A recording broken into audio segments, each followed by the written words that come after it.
Assalamu alaikum wa rahmatullahi wa barakatuh. This is Najwa Hussaini with Azadi News.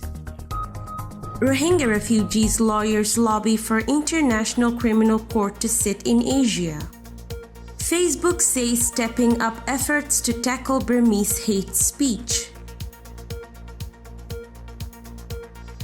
Two Australian lawyers acting on behalf of hundreds of Rohingya refugees are pushing to have the International Criminal Court (ICC) sit in Asia for the first time. The ICC is investigating allegations of genocide and crimes against humanity allegedly committed by the Burmese government and military officials in 2017. Hundreds of thousands of Rohingya, a stateless minority group, fled to neighboring Bangladesh during the unrest. Burmese government led by Nobel Peace Prize winner Aung San Suu Kyi has faced accusations of failing to stop a systematic campaign of violence by security forces to wipe out the Rohingya minority, which Burma denies. Lawyers acting on behalf of Rohingya refugees have now lodged a pre-trial motion asking the court to investigate the possibility of holding a trial outside of Europe. Counsel at the ICC, Kate Gibson, is representing groups of Rohingya living in the Cox's Bazar refugee camp in Bangladesh. Gibson said they were hoping the court would hold some or part of the hearings in Asia, possibly in Bangkok, in Thailand, or even Bangladesh. Postdoctoral research fellow at Sydney Law School Rosemary Gray said witnesses and victims faced a number of problems, including financial difficulty, lack of documentation, and poor internet connections. If justice is going to be closer to them, the ICC is going to have to move to them, not them to the ICC, Dr. Gray said.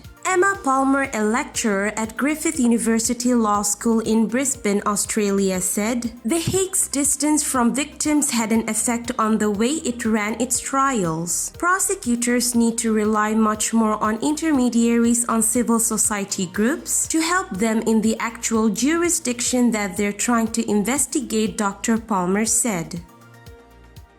Facebook said on Tuesday that it was preparing for Burma's general election in November by improving the detection and removal of hate speech and content that incites violence and preventing the spread of misinformation. The company said in a blog that between now and November 22, it would remove verifiable misinformation and unverifiable rumors that are assessed as having the potential to suppress the vote or damage the integrity of the electoral process. For example, we would remove posts falsely claiming a candidate is a Bengali, not a Myanmar citizen, and thus ineligible, Facebook said. The platform has come under fire in Burma over hate speech directed against the mainly Rohingya over the past decade, including during the brutal military-led crackdown in 2017 that forced more than 1 million Rohingya to flee the country. Investigators from the United Nations said Facebook played a key role in spreading hate speech that fueled the violence. The company admitted 2 years ago that it had been too slow to address the problem. Facebook said it was working with 2 partners in Burma to verify the official Facebook pages of political parties. It now has 3 fact-checking partners in Burma: Boom AFP Fact Check and Fact Crescendo. It also said it introduced a new feature that limits the number of times a message can be forwarded to 5. The feature is now available in Burma and over the next few weeks will be made available to Messenger users worldwide, the company added in the blog. This year's elections in Burma, scheduled for November 8, will be the second since the generals who had led the country for decades ceded power, while ensuring their continuing influence through a 25% quota of seats in parliament. The first in 2016 brought longtime pro-democracy campaigner Aung San Suu Kyi's National League for Democracy (NLD) to power, but during the 2-month campaign period, an estimated 1 million Rohingya were stripped of their right to vote.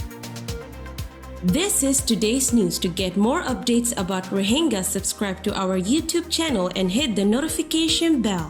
Visit our website azadinews.org and follow our social media accounts. Wassalamu alaikum wa rahmatullahi wa barakatuh.